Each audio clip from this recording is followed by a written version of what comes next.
Okay. Thank you so much for coming on, Brian. How are you doing today? I'm doing well. Thank you so much. Sorry it's taken us a while to connect. Things have been a little crazy, but I'm glad that we were able to connect today, and it's good to be here. Yeah, no problem. Yeah, it took a while, Jesus Christ, but I'm glad that we're here. I'm glad that we're here. It's Now, been a journey. yes, it's been, yeah, you are absolutely right. But how are things besides, is there snow in your place? No, at the moment it's just kind of rainy, and fortunately, here in North Carolina, sometimes when the snow comes, it doesn't last long. So it's a little chilly, but it's just rainy at the moment. Okay, okay. We had like a couple of snow, but it's not that bad. Now, I would like, since I interview personal development and stuff like that. But I'm also interested in your kind of work too, because I'm really creative by nature, and as I can see your work, you're very creative. Now, can you tell us about a little bit about who you are to the audience, please?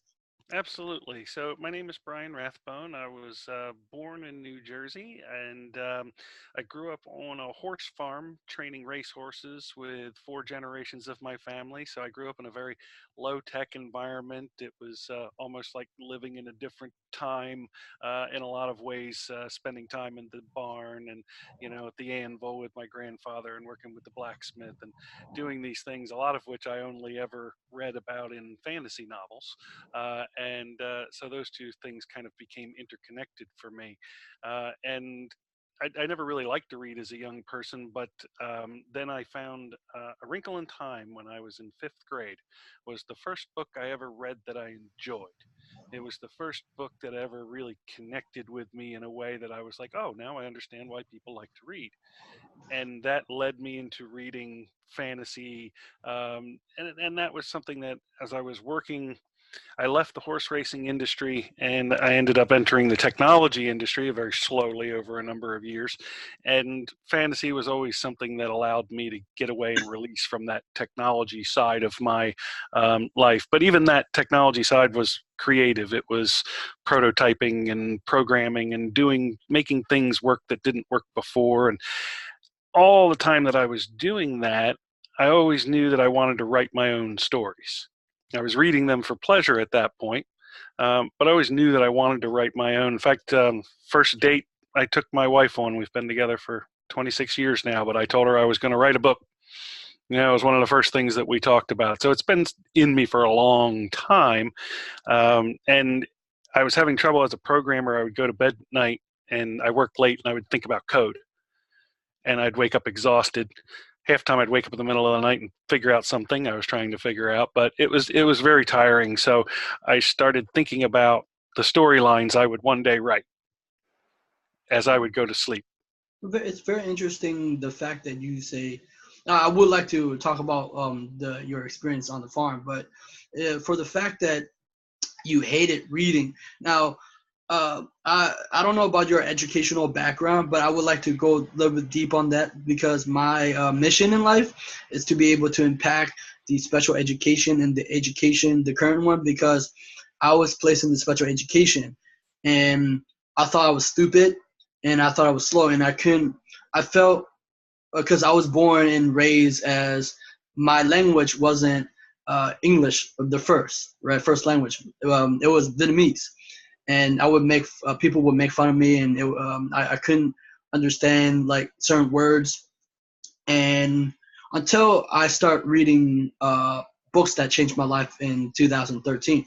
Now, what make you hate reading books, and then how did it end up like it changing the course of you being an author? Well, it was very interesting for me because I didn't learn well in a classroom environment. Right. Being told to sit down and read a book about doing something didn't compute with me because I spent so much of my time learning by doing. Mm. And as a young person, when my grandfather would teach me how to drive the horses. We trained standardbred, so it was a little cart behind the horses. And when I was young, I would sit next to my grandfather, and he would sit in the driver's seat, and he would drive, and I would go, and we would count off how many laps we were supposed to go, and then we would go back to the barn. And over the years, I moved to the center seat, and he would sit on the sidebar. And we'd go, and one day I was talking to him and driving the horse and looked, and he was gone. He just stood up and walked back to the barn because I was ready. And that was how I learned how to do things. So when I was in school and they would say, go do homework, I'd say, I don't want to do homework. I want to go ride my motorcycle. I want to go be in the barn. I want to go. I didn't want to bale hay, but I kind of had to. So, those were they were conflicting, and school always lost out for me. And reading was something I was told to do at school.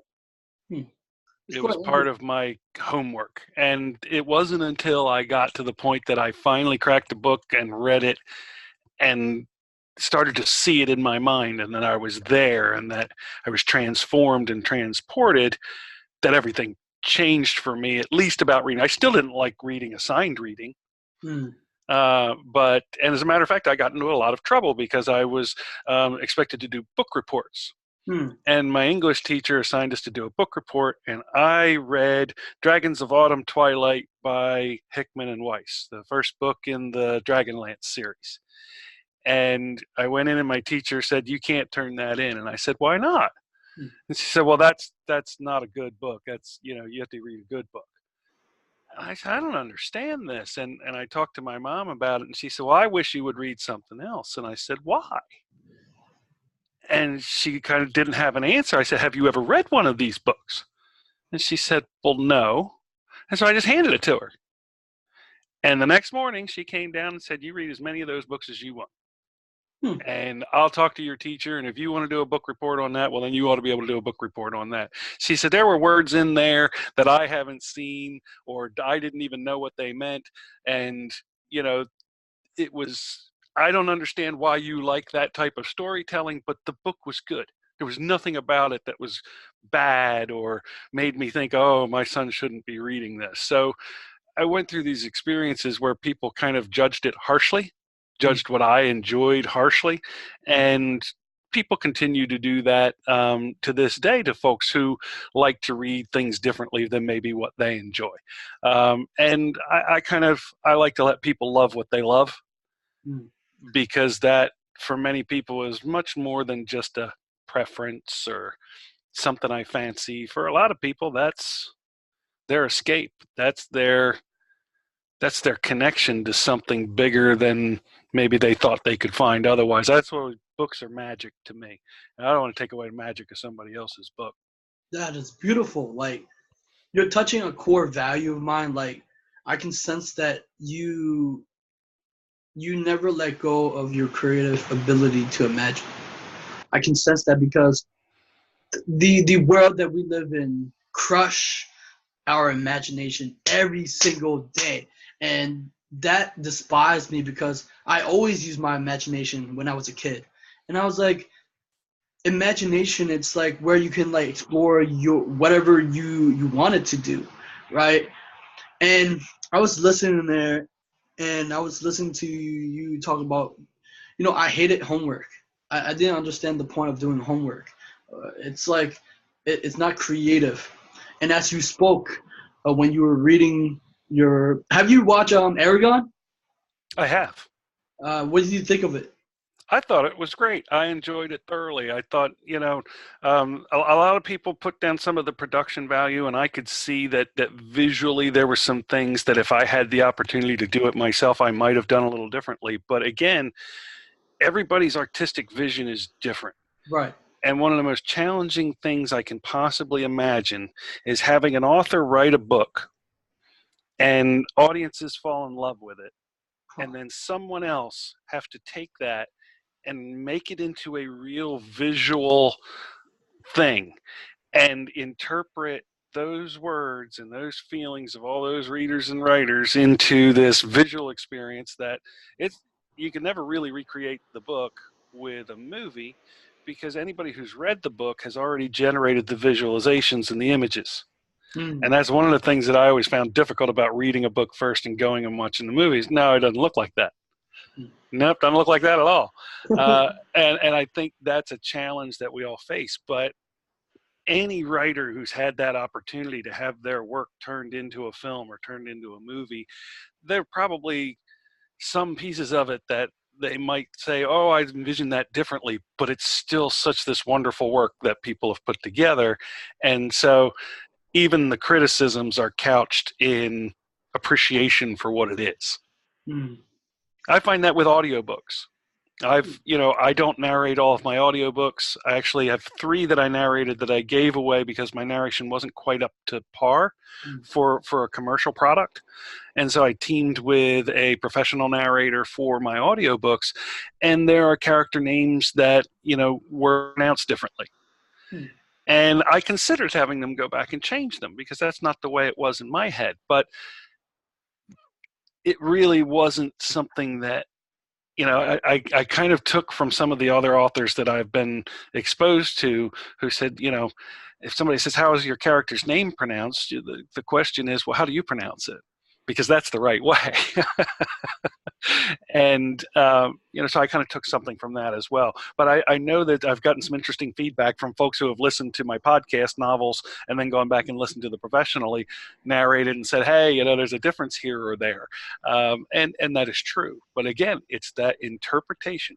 You took one artist's work and you have another artist interpret it. There's always going to be something that the original creator might have done differently, but then there's going to be things that the original creator could have never put into it. That only by teaming up with another artist and letting them do what they do well could the product become something else that is a merger of their talents rather than just solely relying on the writer. Right. What makes you like dragons? Because I'm curious, because I love dragons. And you always go ahead. There's a lot of things. I think it's primal to a certain extent. But it's interesting that I spent a lot of my life working with horses.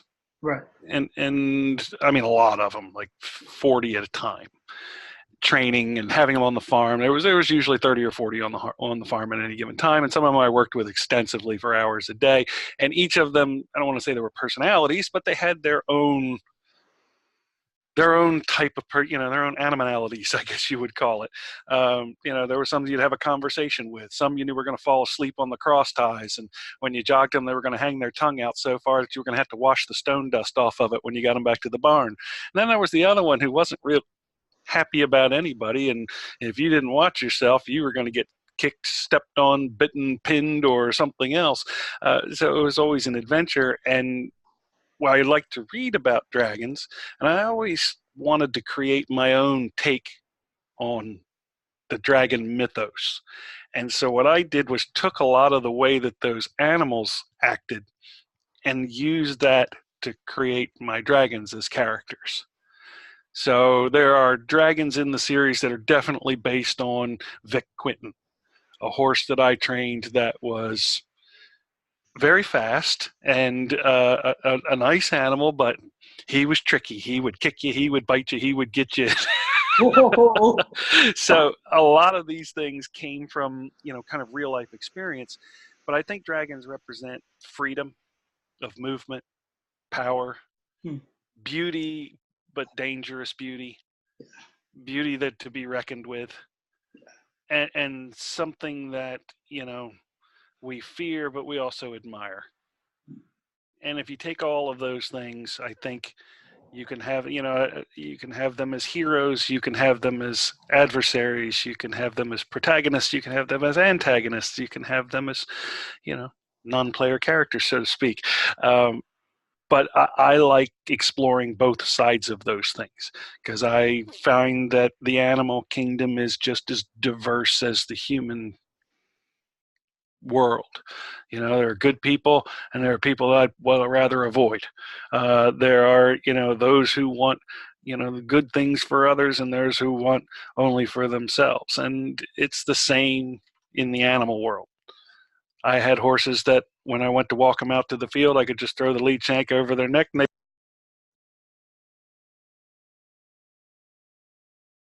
Brian? We lost you there.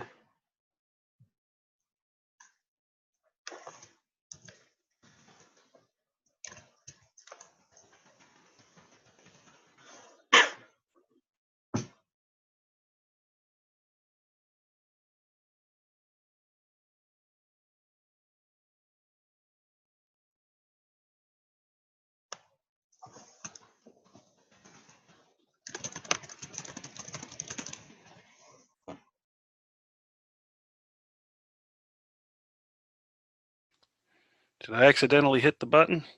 Yeah. Okay. I'm sorry. I'm wearing a headset with the volume controls on it, and I think my hand accidentally hit the mute button. That's okay. So That's okay. today I am the technical issue. It's okay. I was enjoying your story so much. I was like, Jesus, you have a way of captivating my attention by the story that you tell. Is that within you too? Yeah, that's always been there. I always could tell a story, Huh. and it didn't always come out well. One of the things I didn't mention about my education, because you touched on that, was that I didn't graduate high school. In my junior year of high school, I almost died. My appendix ruptured, and it was quite an ordeal. And I had a really, really rough time after that. And all of the disdain that I had for school got amplified by the fact that I wasn't sure I was going to make it to my early 20s. And I just ended up not going. And eventually I was asked to continue not showing up, and I obliged them. So, Wow. but it's not a route that I would recommend for anyone. But I had to do it my own way. I had to figure it all out my own way, and writing was one of those things, because I was asked to write at school, and I had this disdain for schoolwork, and I didn't take it as seriously as I should have. And even at the time, I was young. I wasn't as well read as I was when I started writing, and it was just much earlier in my journey, and I wanted different things out of life at the time. But later in life, a lot of the things that I did were the things I was told I couldn't do. Very interesting. Yeah. You didn't graduate from high school, therefore you're stupid. At one point I wanted to take computer classes, for example. I was working in the mail room at a commodities trade company. I was the lowest man on the totem pole, and I asked if I could, get reimbursed to take a computer class so I could better myself. And I was told by the VP that I was too stupid and that they weren't going to waste their money. And it was those types of things that occurred kind of over and over, but interspersed with others who saw the potential, others who supported me. So there were both sides of it. I had those who would kind of look down their nose, and I went on to prove them wrong. But like I said, there were others who supported me along those times as well. So I don't want to totally discount that and make it, seem that it was me against the world, but it was me and some select others against the world. Well, yeah, I just saw today, because I retweeted the Bill Gates whatever, Melinda Gates whatever, and there was this lady just her comments were like, they need to stop, and I was curious, they need to stop what? She said they need to stop their ideas, and I was like, regardless what you think, they're still gonna do it, because entrepreneurs, they're doers. They have an idea, and they take their idea out to the world. Even if it failed, they're going to get back up again. And I told her that failures is nothing but learning experiences, right? And it's just that experimentation, because I saw it, because I failed so many times as I moved to going after my dream and try to achieve my dreams, is interviewing authors and experts, try to get the message out there about education and what we can improve.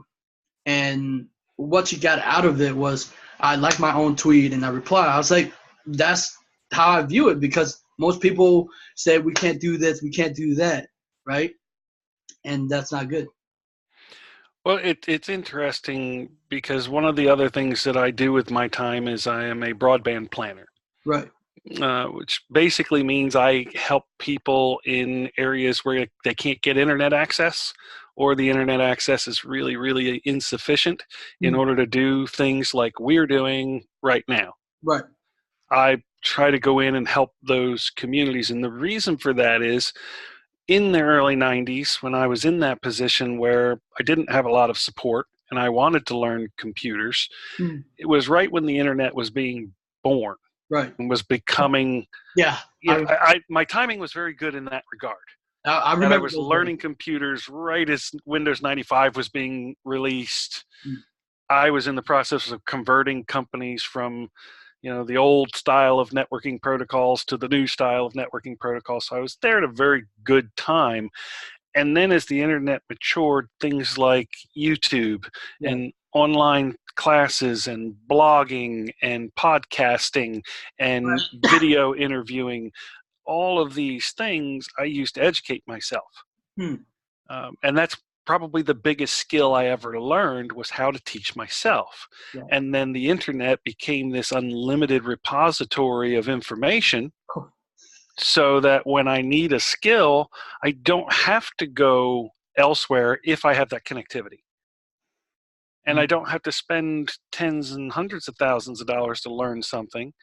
I can find selective things that I want to learn on YouTube and on different things. So I've been learning front-end web development, for example, and I've learned some absolutely fantastic information by watching some really talented folks and their YouTube videos, and they sell their online classes, and a lot of them I've paid for their online classes because I know I'm getting something that works with my learning style and I can do in my own time from the comfort of my home over my internet connection. It's very interesting that you say something that I think that you come from a place where you have opened your mind to learning, and most people would say it's like, have you ever felt like the feeling of you can't learn, or have you always been like able to have the ability to say you can learn? No, there was a bunch of times that I thought I was stupid.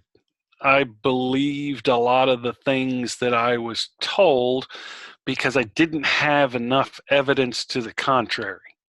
Part of me kind of believed, like when I was going through that experience and I wanted to take those computer classes, right? And I was told I was too stupid. Part of me knew at that point, no, I'm not. I'm a smart person. I can figure this out. I just need to figure out how to do it my way. And eventually I got to where I could take that class. And I almost dropped out after 3 days because it was hard and I didn't know what I was doing and none of it made sense. And I thought I had comfort level with computers from working with them in years past, but they immediately went over my head and I was having trouble catching up. And it was my wife that said to me, oh, no. Nope. You need to knuckle down, do the work, suck it up, go back and learn it. And I did. And within a week or two, it clicked. So it's not something that I just instantly could do. But the more I did it, the better I got at it, the easier it was for me to learn the next thing. It was easier for me to learn front-end web development because I've known JavaScript for years. It was easier for me to learn embedded JavaScript because I've done PHP. Every piece that I learned allowed me to learn the other, the concepts were there. They're just different implementations of the same concept, so it just gets easier and easier over time. And then it becomes more and more applicable to more and more things. And I became sort of a skilled generalist. I don't want to say jack of all trades, expert, master of none, but over the years, I've been called a QuickBooks expert. I've been called a mapping expert. And I wouldn't call myself any of those things, but other people called me that because I was better at it than they were. What do you call yourself, though? Serial entrepreneur. Interesting. How come you identify yourself that instead of author or writer? Because I was toying because I read this book. It's called Alter Ego. Because I am an interviewer and I identify myself as an interviewer because it allowed me to just ask questions wherein I'm flexible. I never get wrapped around. I can't wrap around my head around entrepreneurs. Can you explain about serial entrepreneur? Yes. So a lot of my early career, I worked for others. Right. And my destiny was in their hands. Right. And I found that did not work well for me. Right. And so I wanted to take my destiny into my own hands and take the ideas that I had that others had difficulty visualizing. I was able to, it was part of that creative thing. When I decide I want to do something, I'm building something right now, I could picture it in my mind. I know exactly what it needs to look like. I know what all the stuff needs to do. I just have to go through the iterations of figuring out how to put the code and the pieces and the server and all that in the right place to make it do what I want to do. And I would always had a very difficult time explaining to my manager, for example, what was in my head and getting them to go, oh, I see your vision. I like that. I'm going to support that, and we should work on that. That rarely occurred. I generally had to go work nights and weekends on my ideas and come in with a finished product and go, see, this works. And somehow they managed to sabotage it. And that pattern repeated over a number of years. And I got to the point I said, you know what, I want to do my own thing. And the writing and the publishing is one of the first things that I got to experience that freedom with.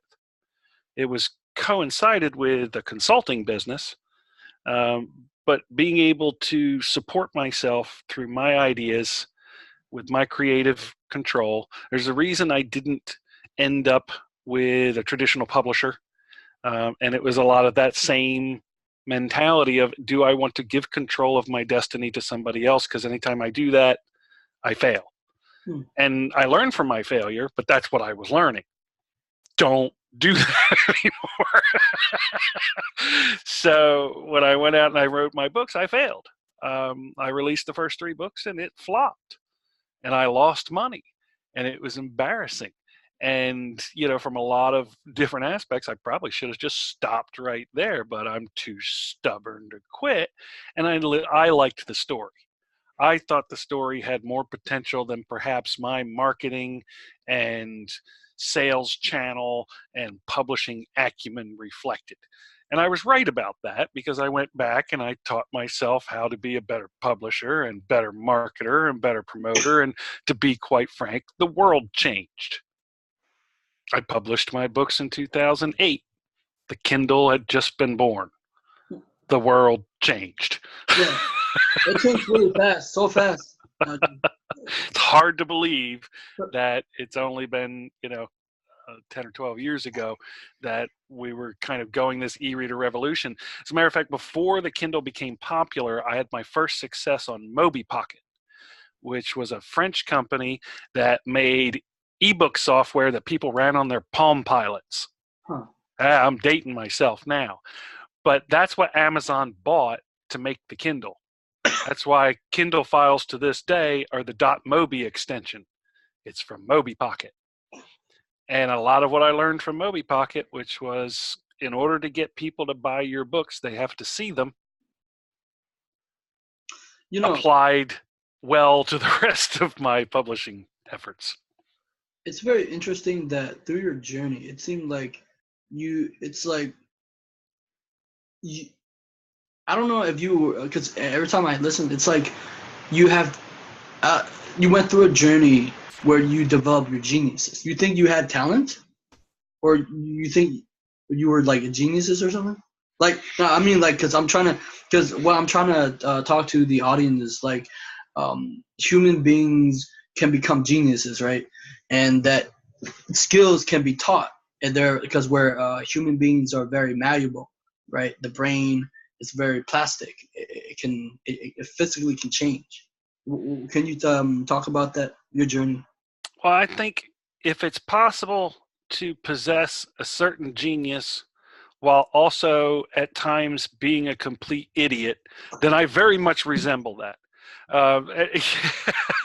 There are certain things that I have a knack for, certain things that I've found that I do well, that I've developed that skill into what some might view as a certain type of genius.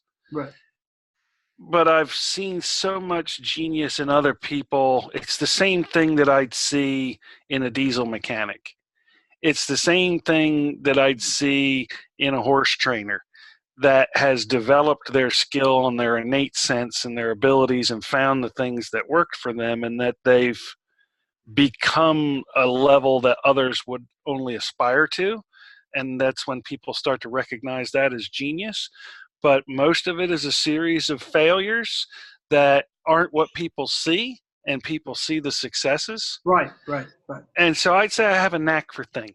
I have been told I have a way with words. But I also know I have these other major shortcomings that, temper that offset that, there's that humanity's always there. But I think each of us has the potential to find something that not only are we good at, but that we love. And when you put those two things together, that's usually when magic happens. If you can find what you love and do it professionally, and even that can sometimes be difficult. I got to write full time for 3 years. And during that time, I called myself a professional writer. If you ask me, hey, who are you and what do you do? Well, I was a writer. And I did that for 2 years, and it was great, but living off of royalties is dicey. And in the digital age, you are at the mercy of the algorithms. Oh, yeah. And the algorithms have turned on me a couple of times. I don't hold it against them. They just consistently went against my best interest for a period of 2 years, and it detrimentally affected my writing business. Yeah, and I had to change. Sorry to yeah, every freaking platform, that Facebook or was it Instagram, they always, or YouTube, they always change their damn algorithm. It's the nature of the business. It's evolving, and one of the things, again, I found, don't give any single institution too much control over your destiny. And that's the reason that I made the business decision to be in wide distribution with my books. You can get them anywhere. I feel like did you when you said you were a professional writer, did you ever felt like you're like have what people say, imposter syndrome? Every day. Huh. Every day, especially I co-host the Western North Carolina Writers Coffee House in Asheville. We have a monthly meeting, and my co-hosts include a New York Times best-selling writer, Beth Revis, and a HarperCollins writer, and Jamie Mason, and a very successful indie published author with over 50 novels in Jake Bible. And it's difficult for me to sit up on that stage with those three people and not do some mental comparisons. And I hold my own in the sense that we all respect each other. We all respect the journeys that we took to get there, and that not everybody's journey is right for somebody else. Beth wouldn't necessarily do things the way I do things, and I couldn't do. Beth wrote 10 novels before her first novel was published and did not publish those. That I have a very different personality. I would not have been able to do that. I took my first novels and I published them and I marketed them myself, and we just have such different journeys. She has a much different level of success than I do. I mean, she just wrote an officially sanctioned Star Wars novel. So, it definitely, there are levels. And I'm very realistic about the levels that I have reached with my, writing success. I'm extremely proud of what I've done. I am super thrilled to have been able to connect with so many readers. That's the number one thing that I take away from it, is the number of people that have come to my world and experienced it. I don't know that I can explain what that feels like. And to have been able to financially support myself for a period of time doing that, it was wonderful. But it also pointed out some of the dangers of doing that and the value of having multiple income streams. It seems like you're very. I can tell you that you're very. You don't. You. It seems like you like to have fun, right? Because no doubt. Because I can. Sorry. Go ahead.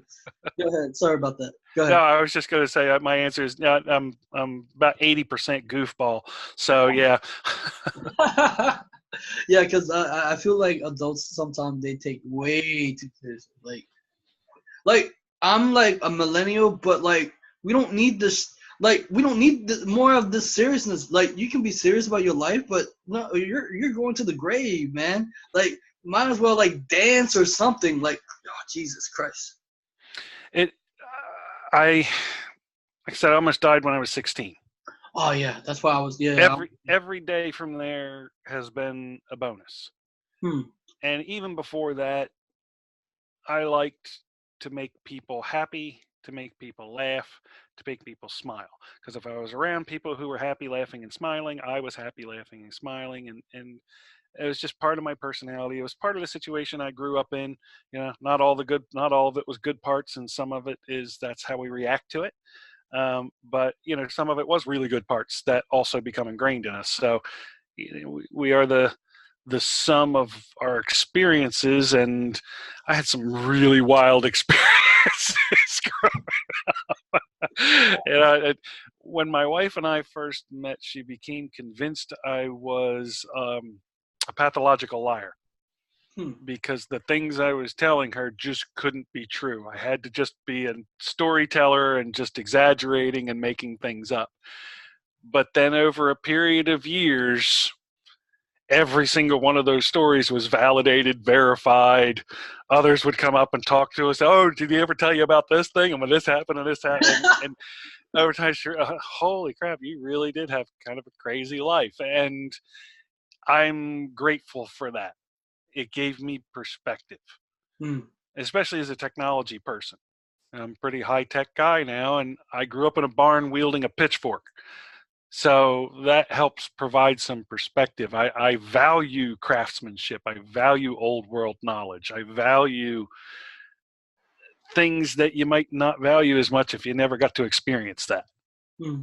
Yeah, that's why I wanted to turn my YouTube channel into like a digital kind of like I would read a book and write down the author idea, and I would try to explain it to the viewers, because it changed who I am. The books that changed who I am. And when you said you almost died, yes. Did that actually change your life or perspective of life? That if that didn't happen, you wouldn't you'd be where you are today? Without a doubt. But it's irrevocably, it was unavoidable. I had no choice in the matter. I lost almost 2 years of my life after that I just was not myself, confused, depressed, suicidal. It was a very, very difficult period, and I was very grateful for people who helped me through it, even though I wasn't always very receptive to their help. But there was absolutely nothing I could do. My appendix ruptured. It had been ruptured for a couple of days before I figured out what it was, because there was the flu was going around, and I thought I had the flu, and it turns out I didn't have the flu. And there was a lot of morphine, Demerol. I had 106 fever for a period of days, and afterwards it was kind of like, well, okay, 10 days later, all right, off you go. Hope you heal up. And I'll just say there were repercussions from that for a couple of years. It took me a long time to get my life back together. But when I did, my perspective was completely different. I always say it's difficult to look down your nose at someone once you've been in the gutter. How's it different? The perspective, how is it different though? Like from when you didn't have it, from now you're changed. How's it different? I would say I always had a little bit of what I would call a refusal to lead an ordinary life. And that was amplified. And that is no way meant to be an insult to anybody else's choices of how they want to live their life. I'm not saying that there's anything wrong with just doing what would be considered the normal things to do. Right. Go to school, go to college, get a job, have kids, get a pension, retire. There's nothing wrong with that. Absolutely nothing wrong with that. But I kind of knew I didn't fit there. And so I kind of always just wanted to do things like write novels, like invent something. I always wanted to invent something, and I've invented several things, some of which have been huge technical successes and then complete political failures. But I've gotten to do those things. I've had those experiences, and that creative, inventive, prototyping, it's what I kind of love, and it goes right alongside with the writing. And this is probably the point I'd like to make most about somebody out there who's heard the advice, write every day. If you don't write every day, you're not a writer. I haven't written fiction in 3 years, with the exception of first couple chapters I wrote over the holidays of the next book. because I've been working on other things. And sometimes it's good to do that because your enthusiasm for the task can be amplified by just missing doing it. I can't wait to get back to writing again. I'm not even that intimidated by editing 3 novels coming up because I haven't done it in a while. Last time I edited 3 novels straight, I almost jumped off the roof. So I learned my lesson. Write one, then edit it. Write the next one, then edit that. Then write the next one, then edit that. Don't write 3 and then try to edit 3 consecutively. That is a path to insanity. Wow. You know what? You have an incredible ride than you would say most people. It's it's hard. For me, it sounds like you don't fit in because when I was a kid, I remember very vividly back in middle school, and it was in cooking class, and I remember because I remember I would try to fit in with these group of kids, and I remember they all went away. I don't know, it was a joke or something, and I felt hurt from that. And I was like, you know what? I don't want to be fitting in. Fitting in means leaving rejections, because a long time ago I hated rejection. But, I realized that I have to go through rejections right now, right? But I wanted to stand out. I wanted to be my own, like an outcast, right? And I was like, you know what, it's better. But then people start coming, you start to attract people into your life because you're you, like you're being you. And that's my message is like, don't be afraid to be you, because most people are afraid. Like I can tell that you're not afraid. Are you? No, not anymore. There was a time where I was, but not anymore. I've experienced enough exhilaration and triumph to offset the humiliation and embarrassment. I'm not going to go out of my way for the humiliation and embarrassment part, but I can survive it. Been through it before, and it's interesting because expectations can be the biggest killers of writing careers, because you kind of go into it. I think many of us do, thinking I'm going to go get an agent, I'm going to get a book deal, and I'm going to be a big bestseller, and everybody's going to love my books, and that's what I'm going to do for the rest of my life. And it's a lovely vision, but it rarely happens that way. And there's a lot of rejection along the way. Many traditional authors will tell you that they lined their office with rejection letters before they got their first book deal. Right. Now, I went a different route. I tried to get an agent early on, didn't succeed. I'm not necessarily a fan of rejection myself. And I thought, well, let me go do this myself. And I did better. And once I hit a certain level of success where my books had stayed on the charts for a long time, then agents started to contact me. And that was interesting.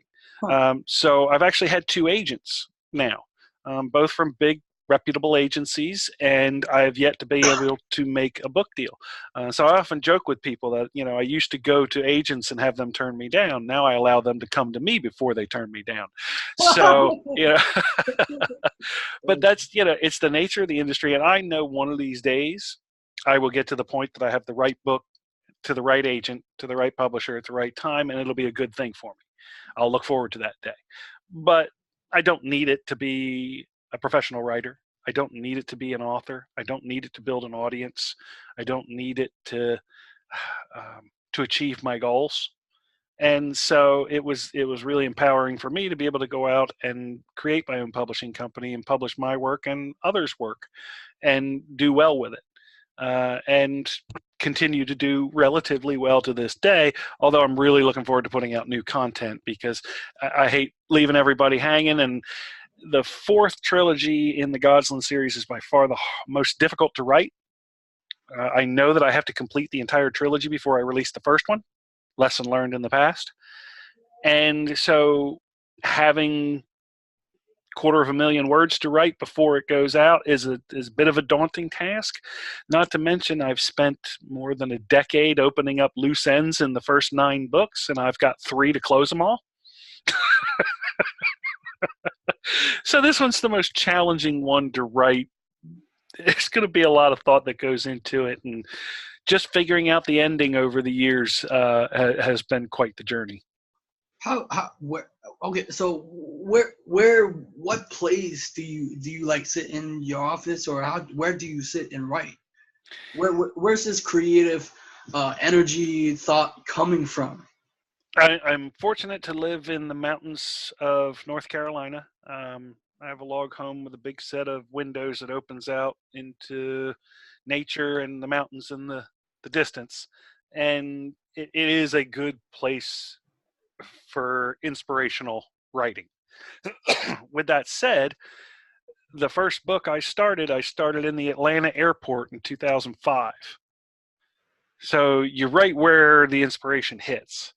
But as to where I normally write in an easy chair in my living room, looking out those big windows. And then I edit in my office and usually I write out there on a laptop, and I edit on a big screen, desktop, high zoom, having it read back to me, all of those things to make my editing as effective as possible. Because when I'm writing, I don't even really look at it. I just get in the zone and let the fingers go. What, you type, or you? I do. Oh, okay. I type, but it's a stream of consciousness type of mode that I get into when I'm writing.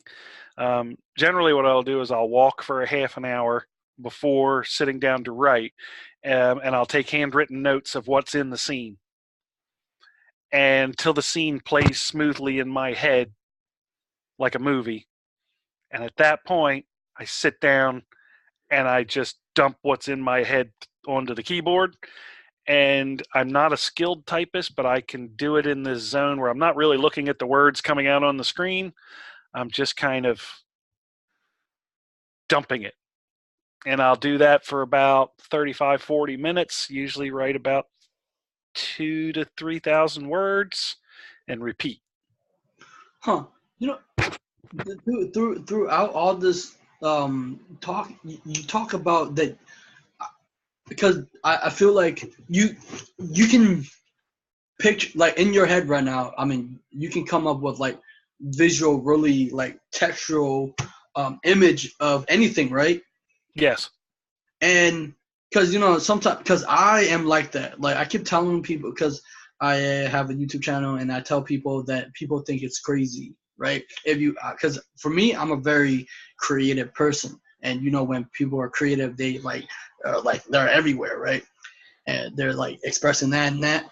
But when I was a kid, I can imagine people in real form, and I feel like you have that imaginability too, to be able to, because back when it was 2012, I would like draw, right? Because I was depressed and I quit my job at a restaurant, and I would draw. But I can like visualize a story scene, because I like to draw anime, and I can like visualize the story scene and what was gonna happen, and I write it down. I can see it in my head, and it's like awesome, and I'll write it down. But it gets so textual, and I would then translate the text, and then I would have to draw it out. It was kind of daunting, because taking first image, text, and then drawing. Oh, that's yeah. So how did you always have the ability to imagine like that? Because you come from a background from farming technology, and you're all creative. How you deal with that? It's like you're all combining with all your brain power. It's an interesting thing. I would say that I always had that creative aspect there. I used to get picked on as a kid for zoning out, ultra focus, watching television, somebody telling me a story, something like that. I can just completely block, and I don't do it intentionally. It's innate. I do it because I'm interested, and I will just super focus on whatever that thing is. And so I kind of always had that, and it was always, I knew it was weird because I got picked on for it. So I knew it wasn't something that everybody did, but that was kind of always there. But no, I was always kind of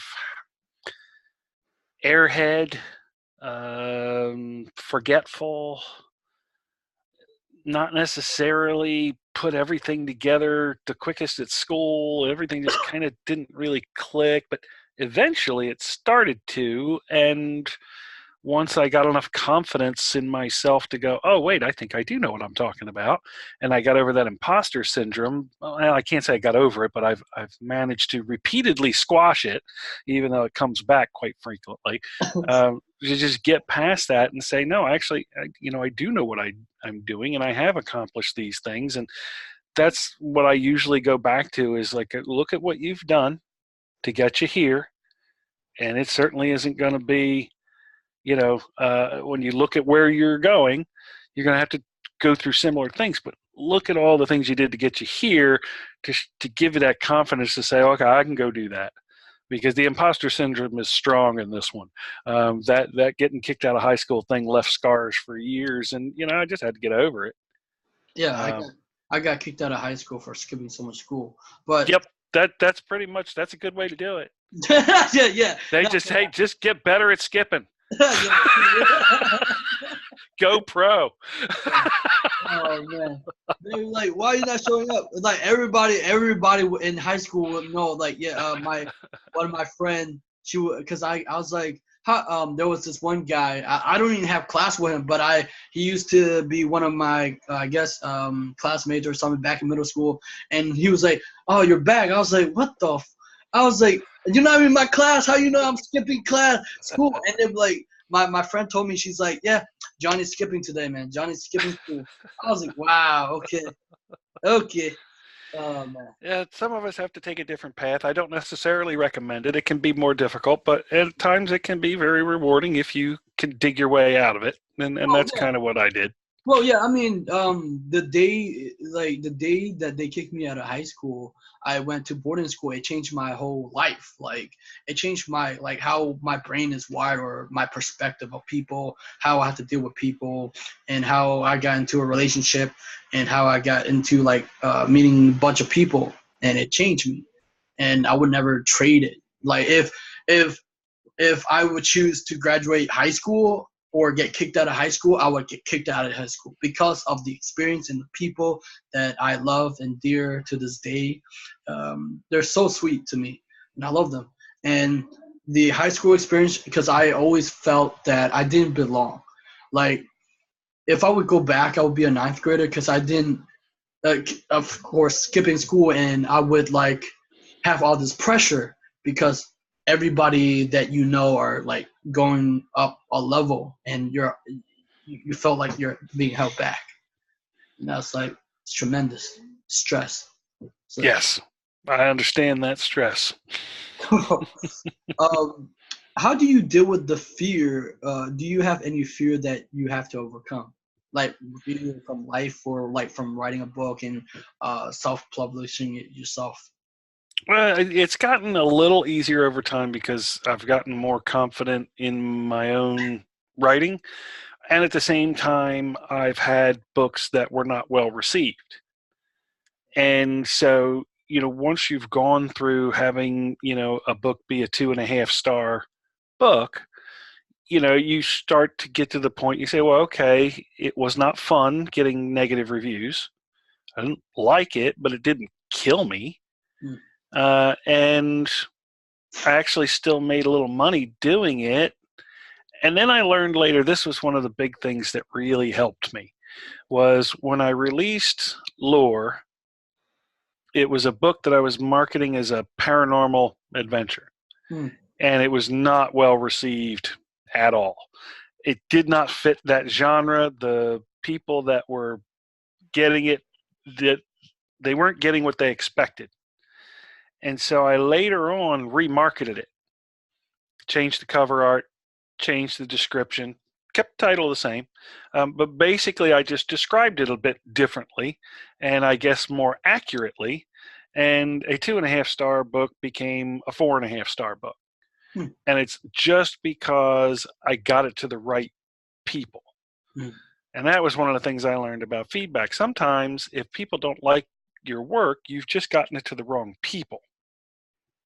And that's a trick with marketing, is understanding the expectation. I mean, let's face it, there's two different ways that you can write. You can write for the love of writing, and I like doing that. Or you can write to actually be commercially successful. And it's a very different process at the end of the day. It's a lot more difficult, and you really have to consider your reader more. What does your reader expect? Because when you're writing just for the love of it, doesn't matter as much. It's about what you get out of it. And there's a lot people can get out of it. Nothing wrong with writing just for the love of it. I wanted to write commercially successful fiction that would pay my bills. And so understanding things, I'll give you an example of the lesson I learned. When I released the 4th book in the Godsland series, which is Regent, it was the 1st book in the 2nd trilogy. And every trilogy of mine has an ending. And I learned this from reading Robert Jordan's books and George Martin's books, that sometimes 1,200 pages without an ending is very unsatisfying. And I wanted to, I was going to have a long series, but I wanted to be able to read the first 3 books and have an ending to the story. And if you wanted to walk away at that point, cool, but there's more. So I released Regent, which was book 1 of the next trilogy. And it ended on a bit of a cliffhanger. And I thought, well, no problem. I'll have book 2 ready any day now. And life happened, and book 2 wasn't ready soon enough, and readers were mad, and they showed it in their reviews. So I learned, and that's when I said, I have to write the entire 4th trilogy before I release the 1st book. Well, that's lesson learned. Understand what the reader expects from you. You have a contract with the reader, and one of the contracts you have with the reader is don't leave me hanging for a year if you can. If you can avoid it, don't leave me hanging for a year. And so little changes fix that problem. I went back later and I added the 1st chapter of the next book to the end of that book because it let you off the hanger. It gave you enough information that you weren't left on a cliffhanger. And little things like that, just got to be respectful to your reader. You got to, if you're going to write something for a genre where they have very strict expectations, step outside those expectations knowingly. Know what you're doing. Don't do it willy-nilly, because if you do too much of it, you'll lose them. No, I was listening to the story. What was it? I can't remember what I was gonna say, but now, dang, because I was enjoying your story. You have the ability to adapt and change to you cater to your audience really well. Was it always like that? I think that's one of the keys to life. Those who do not adapt perish. Right. That's kind of the key to life, is that things change. Yeah, but and even with the book market, things have changed so much in the past 11 years since I started publishing books. And I was working with a friend of mine. He's a very successful writer, and we do some book marketing stuff together. And we had a plan in place, and we were going to use Pronoun, which was Macmillan's self-publishing arm. And Pronoun closed its doors right before we were getting ready to launch our strategy. And he said, well, now what? No worries. We just adapt. It's not like everybody else has the ability to do something we can't. We just turn around and do the other things, and always looking for whatever the next thing is. So adaptability is probably one of the best attributes you can have in business, being an entrepreneur, being an artist, or any combination of those things. Well, it's quite interesting that you say that, because right now I'm currently I don't know if you know a card game. Yu-Gi-Oh? I am familiar with it, yes.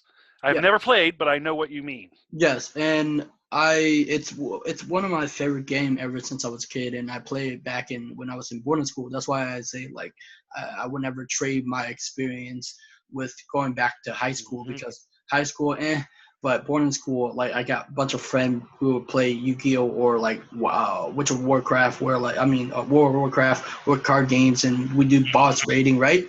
But the game has changed so much, because I would like dip in and dip out. The game would change so much.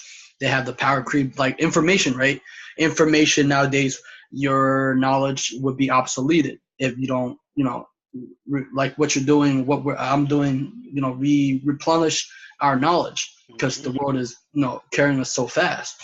And so I would be playing with my friend, and I was like, it's good for me to see an aspect that it's funny how people be unhappy and upset, but they would be able to adapt in the card game, but they can't take that adaptability to change that into their life. Because because the card game, they would be ability to adapt and they would win, but why can't they do that in their life?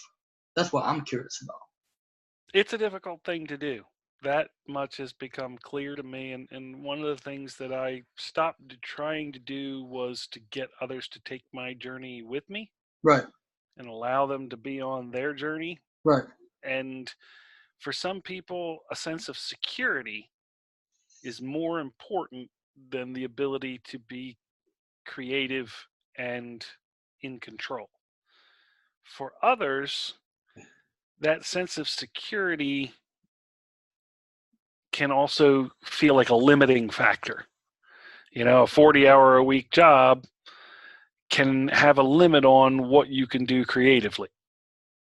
And so there are folks who want more flexibility and want to be able to balance their life between different things. And I think you will find that many of the people who adapt well end up in those self-employed type of situations where certainty is not as high a priority as individual expression. But there are those who really value that security. Right. And have different goals and different dreams, and there's nothing wrong with that. And I've just kind of noticed that, if I try to say, hey, you should do things the way I'm doing them, that hasn't worked out for me. So if I'm going to lead, I'm going to lead by example. Right. And if somebody comes to me and says, hey, could you tell me how you did that? I'm more than happy to talk to them. Yeah. I'm more than happy to help. But I try not to project what's worked for me as, well, this works for me, they should do that. Their journey was different. Right. And their concerns are different. And so when somebody comes to me and asks me how to do it, I know they're looking for it. And then I'm willing to open up about it and talk. Yeah. But for a lot of it, I find for some people, that's just what I do is just way too frightening. Yeah, it's way really, too scary. Yeah, it's really scary. You're absolutely right. It's scary as AF, man. Yeah. The risk that you're taking and the anxiety a little bit, because sometimes I do have anxiety about doing the interviews, and I don't know where this is gonna take. But I believe that for me, I have a very I wanted to change something within the scope of I wanted to inspire people that if I can make my dream come true, so you like you said, lead by example. I only can do that because I learned that you can't make people what they don't want to do. And I would like to ask, what make you want to make people happy? What inspire you to do that? Like, not many people. Some people are jerks and dickheads. And what make you make people laugh, make people feel good and smile? Why? I don't know. Whoa. I don't know. That's the first answer. Okay. Huh. I would say growing up in an environment where a lot of people were very unhappy probably fostered that. I've been told that adult children of alcoholics in general like to be the fixers. They want to be the peacemakers, the ones who hold everything together. I think I probably resemble that to a certain extent. There was tragedy in my family when I was young. My aunt was murdered when I was 4. And those types of experiences, especially at a young age, I was one of my favorite people in the world. How do you explain to a 4-year-old that one of their favorite people in the world is gone and somebody did it on purpose? It's not easy. And so I think a lot of those things kind of came together. My parents divorced not too many years after that, so there was a lot of fighting and things like that. And they did a great job afterwards of really toning that down once they split. They weren't the kind of divorced parents who made their kids' lives really, really difficult by putting them in the middle. They stayed about 10 miles apart so we could go back and forth between the two. And, they did their best to work it out. But that doesn't change the fact that if you're asking me why do I want to make people happy, I think I spent a lot of time around people who weren't happy and I didn't enjoy it. Yeah, it's like no, because the reason why I asked that, because I seem like I wanted to make people happy. It's like because for me, I still figure out sometime. It's like I enjoy making people laugh and happy. That's for me. I'm a class clown. I can make people laugh. It's where my creative piece come. If I have an idea and if I think it would be funny in my head, I would act out in real life, and it would be funny as hell. But sometimes as an adult, we have so much pain, so much suffering, and like you want to make this person happy, but they're not happy, and you try it, and it's kind of hurtful. And I don't know how to deal with that. I was like, you make people happy, and you make them, and then they end up hurting you. It can be a difficult situation because, again, people are, formed by their experiences. And I think in general, one of the reasons I connect with fantasy fiction, science fiction, speculative fiction, the what if genres in general, is that they're known to foster empathy because they allow you to put yourself in somebody else's shoes and to go through somebody else's experience. And that changes you if you allow it to happen. When you read a book and that character goes through something that you would never encounter in your life, you gain perspective and the ability to see things from other people's points of view. And that's very useful because otherwise it's easy to adopt a very egocentric, self-centered view of the world that if it doesn't benefit me, it's bad. And my main goal should be things for me, and everybody else, they're just competing for the things I want for me. And I've encountered that over the years. I've had some of that. We all are human and we have our failings, but I guess by and large, there are individuals that I connect with the most are the ones who are empathetic, have the ability to see things from another perspective. Because I've noticed with a lot of the folks, I don't think it's intentional. I don't think people who lack empathy do so because they don't want to have empathy. The reason I say that is I feel I've experienced many people who lacked empathy about a specific thing until it happened to them or someone they loved. And then it changed because all of a sudden it became personal, and something that could only happen to other people all of a sudden happened to them and somebody they loved, and then their perspective on it changed. And so I've seen people grow. I've grown myself. And so I think some of us are just probably a little earlier in that journey. And there are others that it may take hard experiences in life for them to gain empathy for somebody. For example, if you are raised in an environment where finances are never an issue, if you've never been poor, if you've never been hungry, if you've never been cold, it's very difficult to put yourself in the position of somebody who's cold, hungry, broke, and doesn't know what to do. So that's why I empathize with more homeless people, because I dislike when even though he didn't do it intentionally, he said something about homeless people, and I dislike it because I come from a very poor background, and I understood where we have to. I never actually told people this, but we have to steal to like get food because we didn't have the money to buy food, and it was hard, and I didn't want that to happen again. It's so painful. It can be very difficult, and generally I find it comes from a lack of understanding and a lack of perspective. Right, and that's why I wanted to treat people equally. Like I don't want to look down on, because when you have a job, it's like people look down on homeless people and say, oh, it's easy to tell them to go get a job, but you don't know what happened in their life that make them do that. Because a point in time, I hated working at a job that leading me to nowhere. Like I felt like, is this it for my life? And I hate it. I reject it so much. And I wanted to do my thing. It's difficult for people to understand.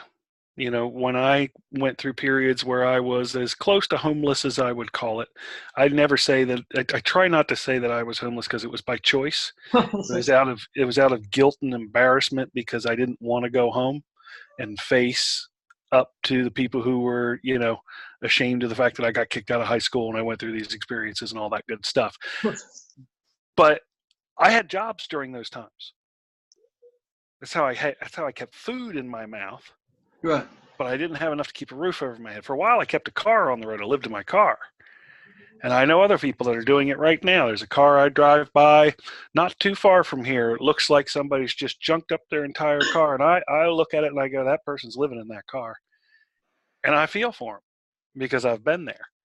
And for some folks, if you haven't been there, it's much more difficult for them to put themselves in somebody else's shoes. And I don't wish it on them. Right. I don't wish anybody to know the pain of some of these things, but I do wish them to have empathy. And that's where I think books are so important, because books can allow you to gain perspective in what other people go through without actually having to go through it. Right. And I think there's a lot of value to that. And it's easy to be short-sighted. It's easy to be narrowly focused. It's easy to be taught the wrong things. There were things that I was taught growing up that I've had to discard as an older person because I know they were wrong. And looking down on people like homeless people is part of that. If they just got up and got a job, they wouldn't be homeless. So, those types of attitudes are harmful in a lot of ways. And are there people who are homeless because of bad decisions? I'd almost guarantee it. I was one of them. But bad decisions don't necessarily make a bad person. Right. They can add up to that over time. Right. You keep making the same bad decisions over and over, and eventually you'll end up in a place you can't get out of. But that's where I kind of look at it. That one of the reasons I connect with reading and writing is because it fosters empathy and it allows people to experience things from other perspectives and hopefully take that into their life. And when they see somebody who's homeless, they could think more along the lines of, what could the world do to provide a better space for people who have gone through such damaging experiences? And how could I possibly be of service since I'm more fortunate? I'd rather see that mindset than how do we get all the bums off our streets? Yeah. I mean, I saw it was not pretty. I saw, because I work at a retail store, and it was not easy to see like a homeless guy where I interview him, and he was a cool guy and I like him, and they kick him out because the property law, whatever. I was like, that's gay as shit. And I was like, that's not cool. I was like, well, the law should care about people, but apparently the law don't care about people when it's cold and it's really negative, like degree, and yeah, that was terrible. Yep. I think empathy is one thing. If I could generate more in the world, empathy, optimism, hope, altruism, I'd like to see more of those things. Right. And less of jealousy and isolationism, and I don't know. It's difficult. You can't be everything to everybody. You can take everything too far. Sometimes you can try help folks who don't want help or aren't in a place to receive it. So it's a difficult thing. But if people are at least mindful about it, they stop and they think about it, and at the very least make an attempt to put themselves in that position, I think a lot of us would make different decisions. Right. Thank you so much for that. Like, you have given us so much value. Like, I hope that these interviews or wisdom that you have given us change people's life. Just ultimately, that's what I want to do. It would be a wonderful thing. I think you've chosen a good platform. One thing I'll express to you is that early in my writing career, I was not very popular. Nobody knew me. Nobody was reading my books. And I released my books on Podiobooks.com, excuse me, for free. And that's where I built my initial audience. And afterwards, I was interviewed on a show called Podio Racket by a couple of ladies who were interviewing all of the folks who released new Podiobooks. They were doing something similar to what you're doing right now. Yeah. And we had a great time talking, and afterwards they asked me if I would co-host the show. And so I ended up doing author interviews for about 3 years. Oh, nice. Got to interview some of my heroes, got to interview Mercedes Lackey and Michael J. Sullivan and a number of Margaret Weiss and, folks that I've always admired, and I've read their books. And I had butterflies before I did those interviews. And, you're going through a process. It's similar to where, I went, and I just wanted to share that, if you felt today that this was a big land to get this interview, I know you worked hard for it. It took a long time for us to get together. I felt that exact same way that when I was interviewing authors whose books that I read and people that I wanted to interview. So, you're on an interesting journey. I commend you for the work that you're doing. I'm glad I was able to come and talk with you today. And, I just think it's a cool thing. Well, yeah, yeah, you are absolutely right. Thank you so much for the compliment. I mean, I love the journey, even though it has up and down, but I'm grateful for the journey. It changed who I am. And of course, I'm not perfect, and I try not to be because I have flaws. But the journey led me to incredible, epic into interviewing. Because I want to, for me, like I said earlier in the view, I want to view myself as an interviewer. I can interview anybody who I want to interview. Like you said, how did you have the ability to say that I'm going to interview who I like your favorite person? Did you decide? Some of it was just opportunity, right place at the right time. With Mercedes Lackey, she had released a book on Podiobooks.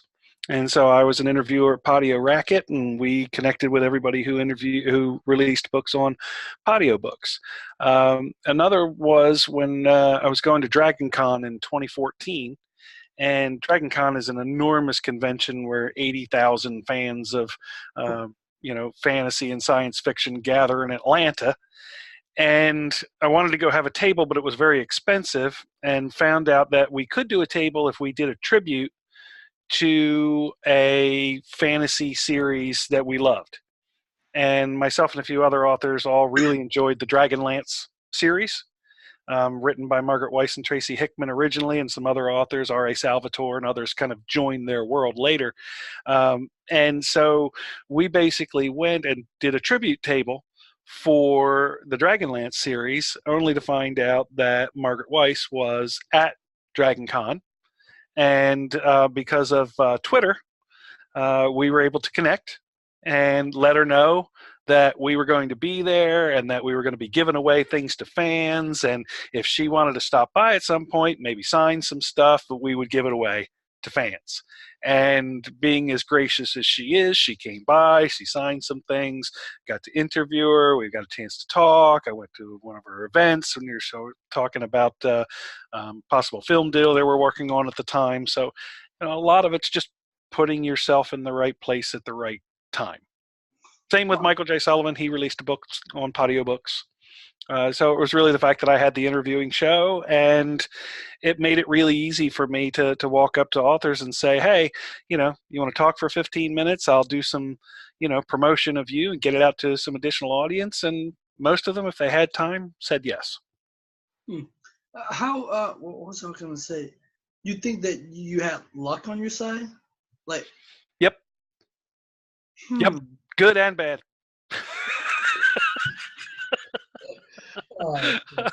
It's gone both ways, but yeah, I'm a lucky individual.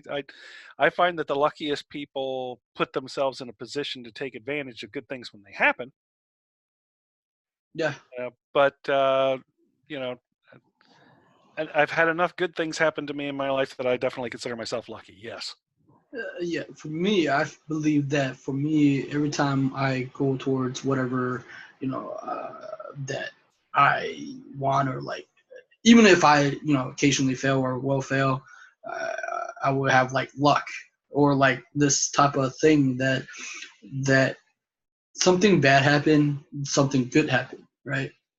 But how did you develop your interviewing skills? I'm curious about that. Doing it, Hmm. doing things like this, and listening. Listening was a big part of the interviewing process for me. Was listening to whoever I was interviewing, because I initially I would go in with a preset set of questions. Right. I did that. I did that. But now, if I'm doing an interview, I'll generally go in with one or two questions, and everything after that's a follow up based on what they said. Interesting. And that actually it got a lot more freeing, and it was a lot more fun. Huh. I like to go in educated about the author, their world, their books. I like to read some of it. I like to kind of understand what's going on, so that way I'm in a good position to ask good questions. And that was probably how I just developed my style. That and having fun with it. Huh. Some of the most popular shows we ever did were where we just all got to laughing and having fun and good energy, and not high energy, and being upbeat, being positive, and having fun with it helped a lot. Wow. Thank you so much for that, because I was like, you remind me of me, because I like to have fun. I don't like to be like professional. Like it ruined the fun out of it. Like the first time, remember I was doing the interview. I thought an interview was doing for a job, like most people in the world. But I learned from my friend and mentor. He's like, an interview is an interrogation. You're just probing for questions.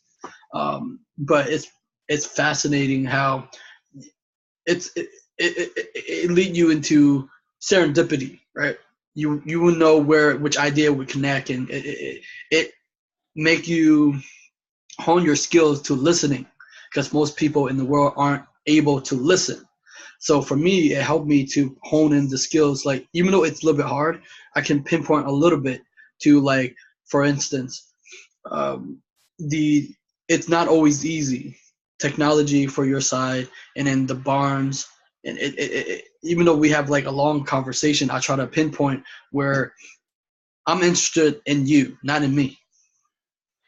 And that's the way it should be for an interviewer, because really it's not about you, Right. it's not about me, Right. it's about whoever is watching or listening to this interview, and hopefully taking something positive away from it.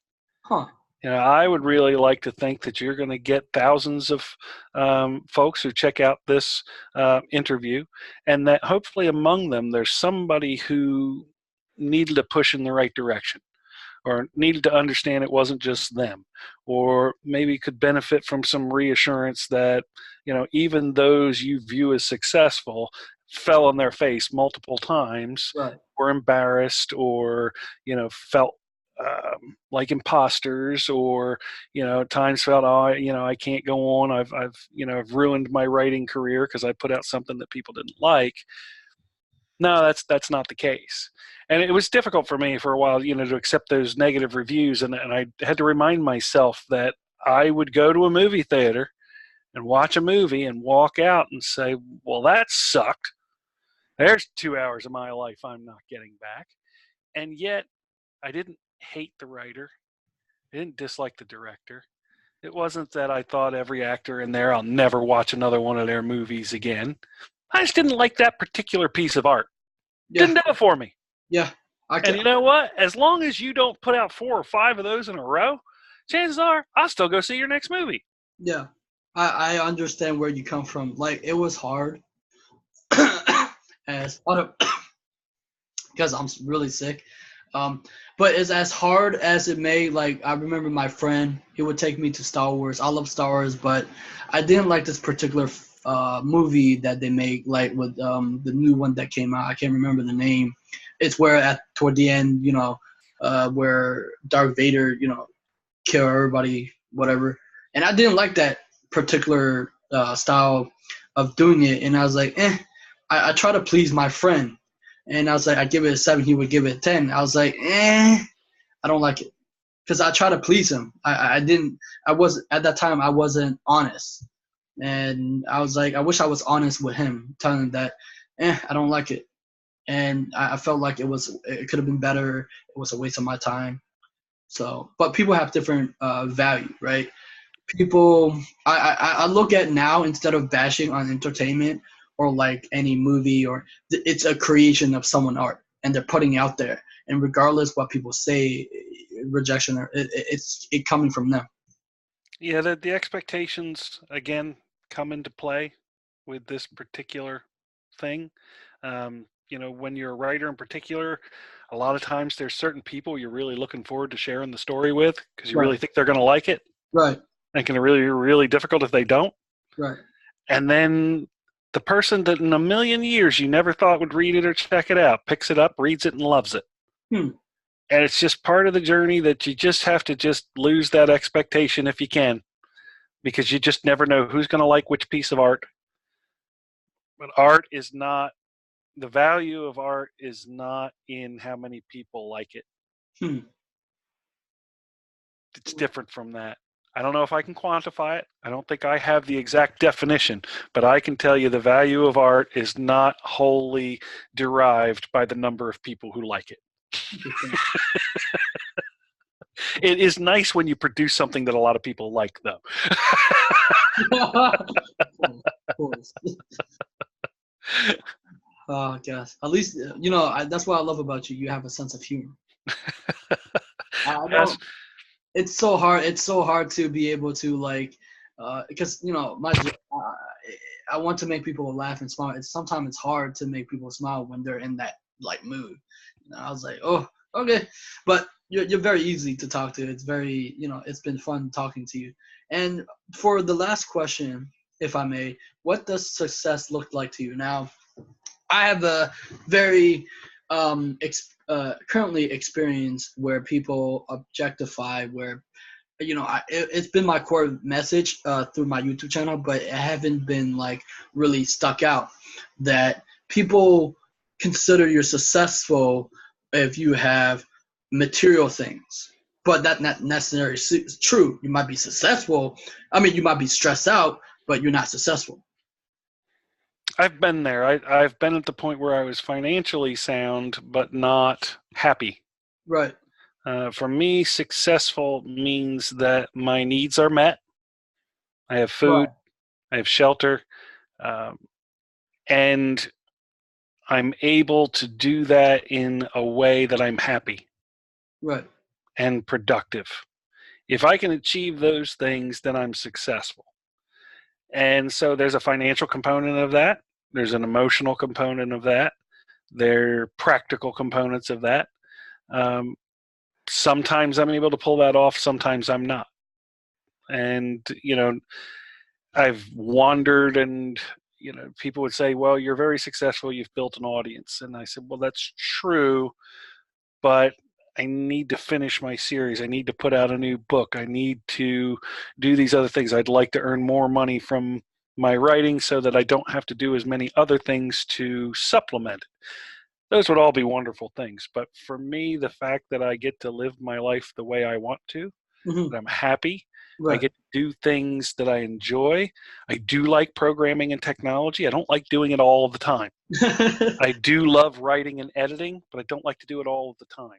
So for me, to be successful is to find a balance between those things, which is like juggling flaming chainsaws. Okay, it reminds me of Ghost Rider. If you can do it, it's exciting. Just don't take off a leg. Oh gosh.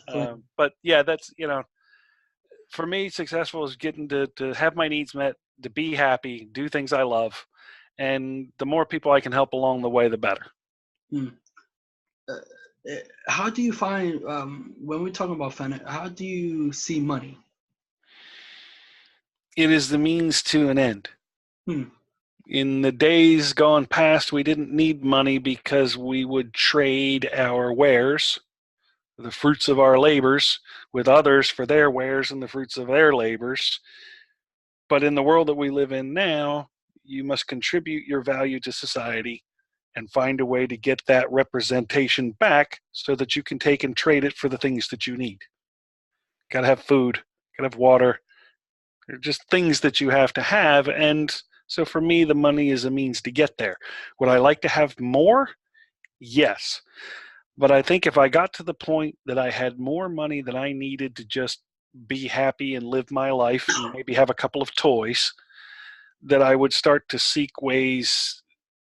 In fact, I know it for a fact that I would seek ways to help others get what they need.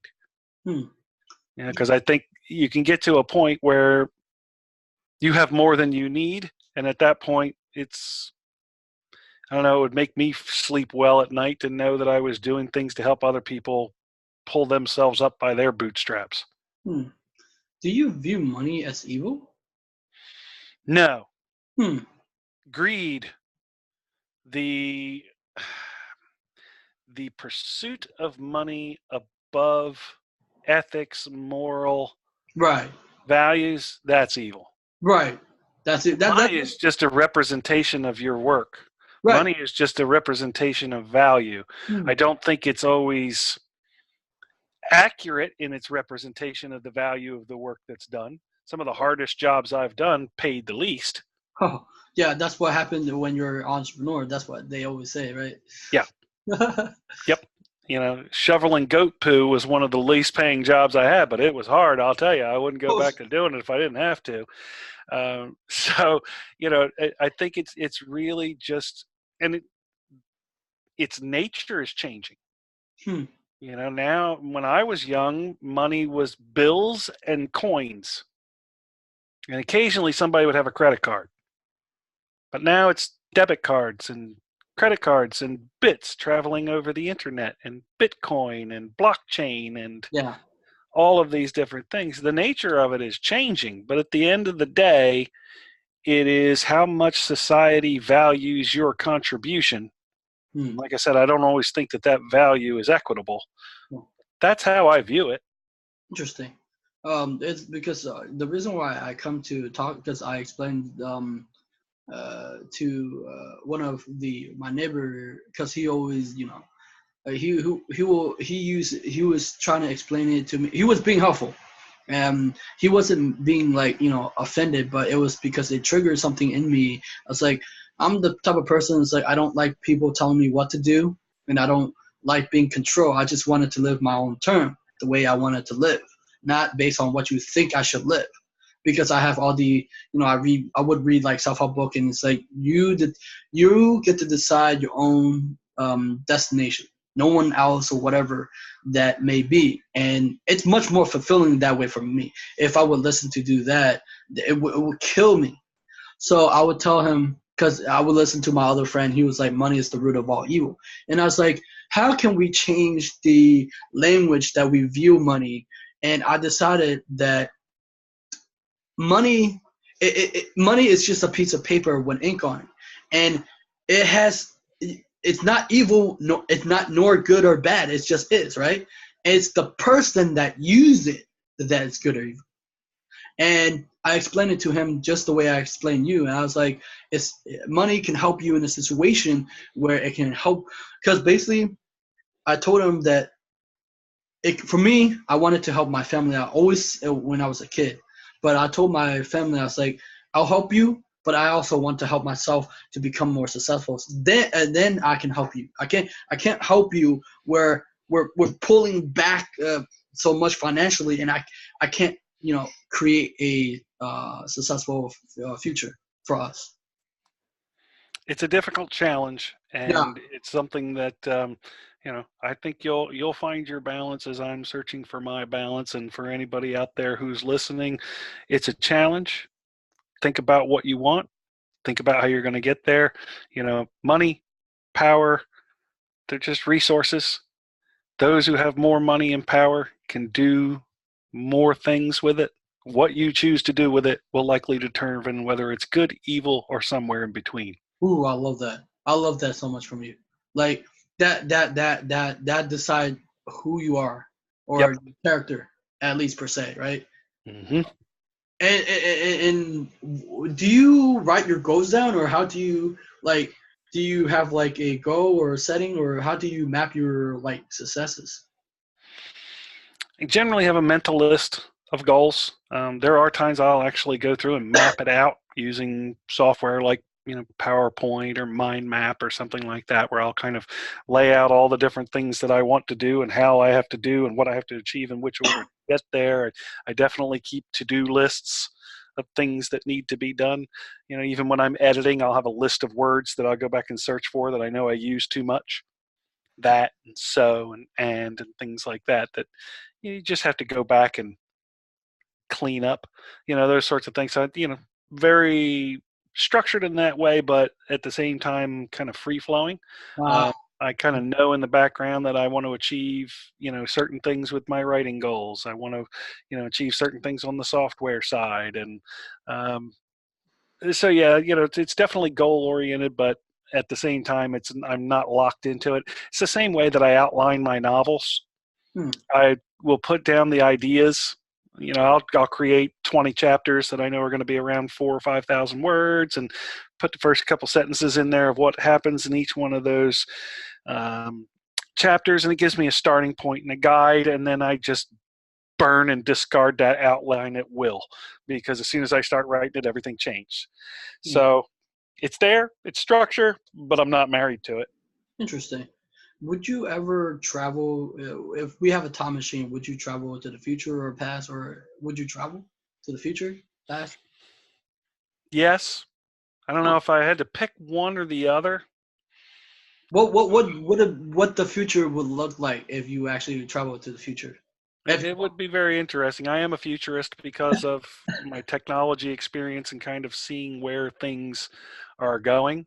right, And, I do kind of look at where the future is going, and I actually think the future is going to go backward. huh? We're going to realize that technology is fantastic, and there are certain aspects of it that we need to continue to embrace. But the disposable economy, the single-use plastics, the styrofoams, we used to go to the butcher shop and get meat in paper, and now it's rest in plastic and styrofoam. Right. Is that a good thing or a bad thing? In some ways it might have been good, in some ways it was bad.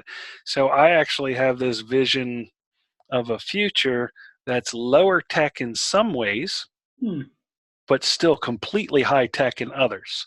Fiber optic connections to everybody and good wireless connectivity to everybody, but you don't see the towers all over the place. You've got energy, but you maybe aren't burning nuclear and coal to get it. You're doing it through other ways. Maybe instead of storing energy in batteries, we store it in compressed air tanks because it has much less impact. And all of these different things that, instead of having centralized creation of our food systems and energy systems, maybe it becomes more distributed again, like back when we had small farms and everybody develops their own electricity and their own food and resources. There's aspects of that because of my perspective, I think would have value, and I could see the future in some ways in us going back to some of the older ways that had more value than we recognized. Well, you are kind of correct on that path, and now I'll explain why. Because it's something I saw while going into the experiences. But but we're going back to the future, right? Right. Exactly. Where we're going, we don't need roads. Yeah. But no, but you are correct on that, because the even though they're building the future in technology, because as I say, Yu-Gi-Oh cards, right? It helped me a lot to because I am a changed person, and I can see it from a different angle now. When I was a kid, I wouldn't be able to see that because my world was very different, and I don't have any new ideas or concept in my head. But right now, I do. So I saw it as if, because they have like a original card that they used to have, and that we used to play that, but it was obsolete and it was no longer powerful. What ended up happening is they make that obsolete card become relevant again, and players begin to go back to the older decks, or the cards, and they would play it. And I was like, interesting. It's like like it's like me being Asian, right? And when I was a kid, I hate being American, and I would argue with my ex on that. But I love being American now because it gave me a certain aspect of experiences that if I would go to Asia, I wouldn't be me. But now I have a love-hate relationship with being Asian. But anyway, it gave me a broader perspective of life. And that's pretty much what life will end up bringing us, is that perspective, and some of us get there more quickly than others. But I very much appreciate your patience and stick-to-itiveness with getting this interview done today, and I've really enjoyed being here, and I hope all those who take part in this interview and check it out get something out of it as well. So thank you very much. You're welcome. Where can we find you? The easiest way to find me is at brianrathbone.com, which is Right. BrianRathbone. And I'm also Brian Rathbone at Twitter. If you don't have enough bad dragon jokes in your life, I'm sure you can find one or two on my Twitter feed. So yeah, that's probably the best way to find me. What's with the dragon jokes tweet? Because I keep seeing them every time. Well, it started out as a way I was trying to figure out how to engage social media without saying, buy my book, buy my book, buy my book. And I wanted something that I could share. And, I've been told I've got away with one-liners. And so I was thinking one day, well, what if I mixed everyday sayings and just put dragons in them? What would happen? And I believe the first one was, if you love something, set it free. If it comes back to you, it's yours. If not, a dragon probably ate it. And it was one of the most popular things I ever tweeted. And I thought, well, now that's interesting. I did not expect that. So it started a trend, and hundreds of thousands of dragon jokes later, here we are.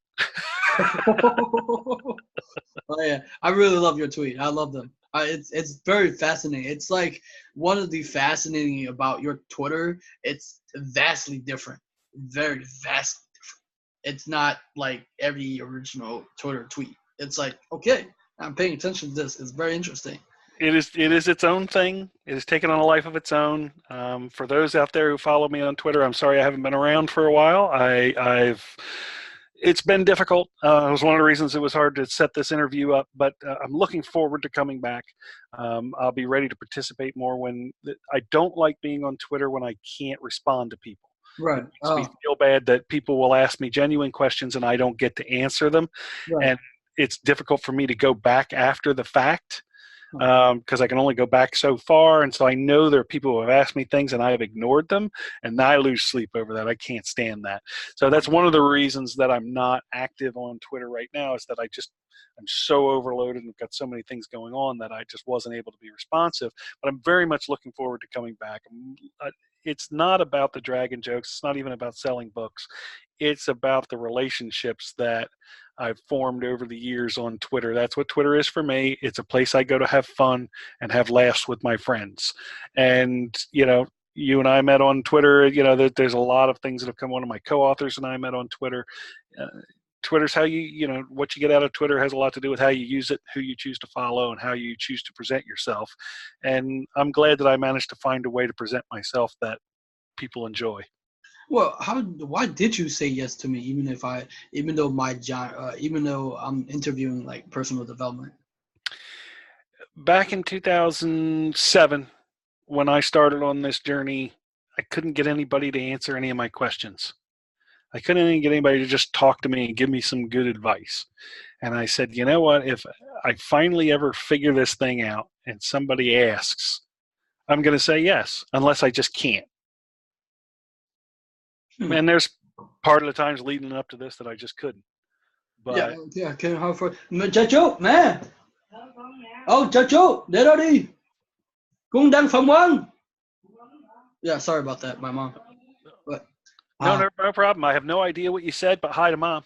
Yeah, okay, hi. Yeah, I say I'm interviewing, and she said my mail is here.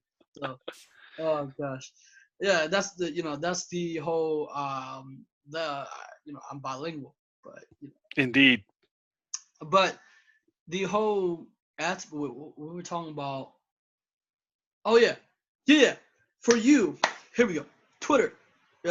Most people would hate Twitter, but for me, that's where I get most of my well, I do, cross what Facebook. I would get author from Facebook, Instagram, Twitter. But Twitter is my most main thing, even though I haven't used it for a long time because because I give so much energy to people. I just want to be like, I'm introverted, so I want to like go back to myself. It's so hard. Twitter is very valuable for connecting with groups of people who share a common interest. Hmm. Facebook can be a little bit different. It's a different dynamic. Right. The whole friend thing, it may be that we don't know each other. We might not be comfortable accepting a friend request. Whereas on Twitter, if somebody follows you, just basically saying, I think you have something interesting to say and I'm willing to hear it. So it creates a different dynamic. And I love the fact that I've just been able to connect with so many goofballs and people who like dragon jokes and people who enjoy my really quirky sense of humor and will, a lot of times the funniest part of my Twitter feed are the things that people say back. Oh. It's really not the jokes aren't as funny. It's until people engage with them and interact with them and make them funnier. And that's when it gets to be really enjoyable. Interesting. Do you look, since you're a serial entrepreneur, do you look up to any other entrepreneur? Absolutely. Lots of them. Although, we all have our flaws. Elon Musk is not perfect, but I admire his accomplishments.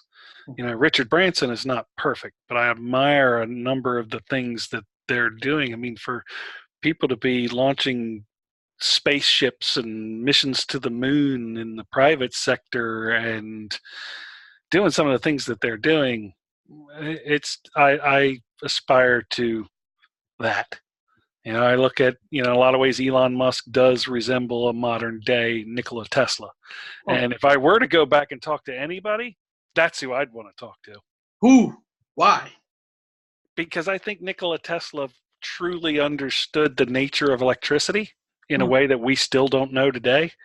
And I think the tower he built to do wireless transmission of electricity around the planet was viable. Or at least that the technology that he was developing could have developed into something more useful to humanity, even if it didn't reach his original goal of providing free electricity for everyone on the planet. I think there were things going on inside Nikola Tesla's head that I would just love to talk to him about. Holy shit! Wow. What is your experience like? Because I was bringing you back here. What was the experience like for living on a farm?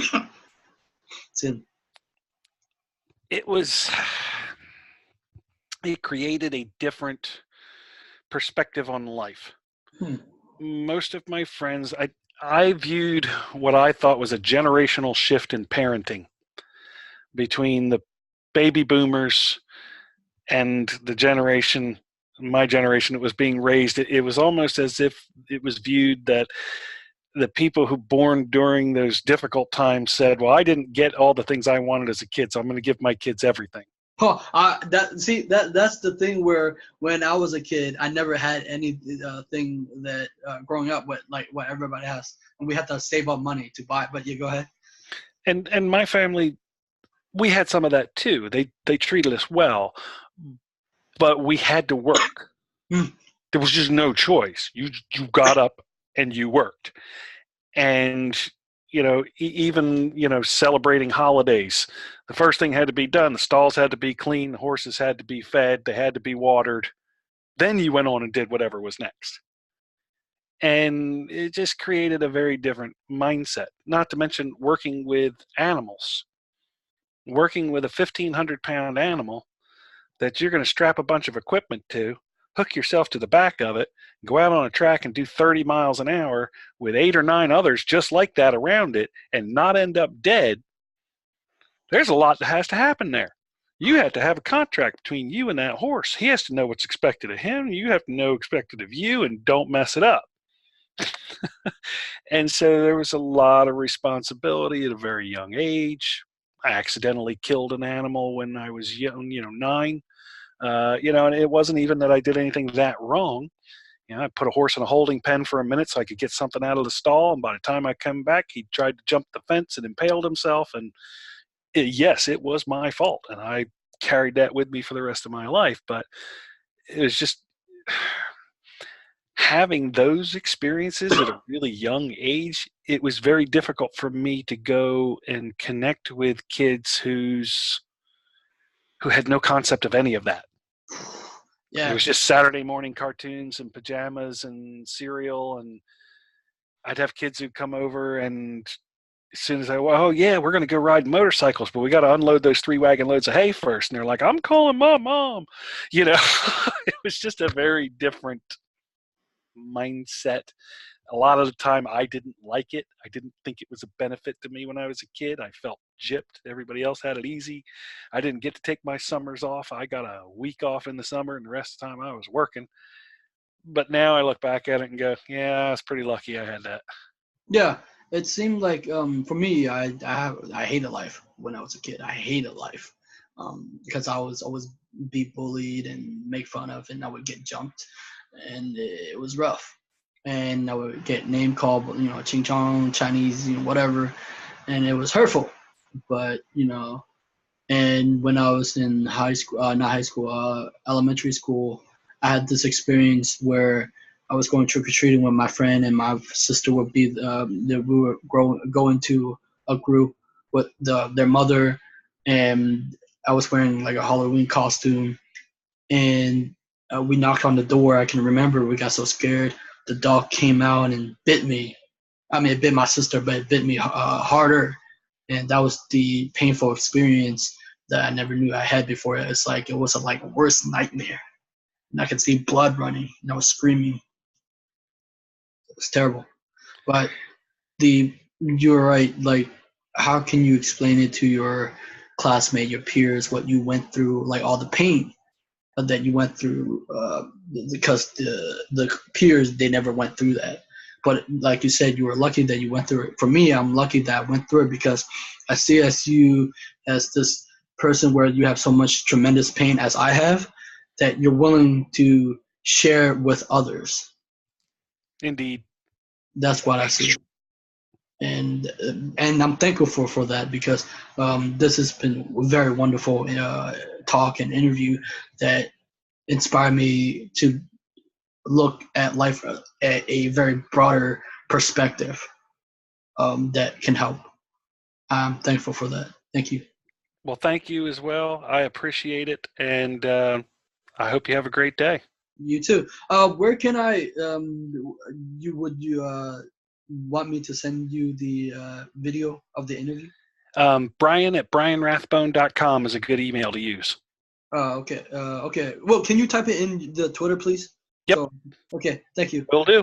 Okay. Thank you so much. Thanks, Johnny. Bye-bye. Bye-bye.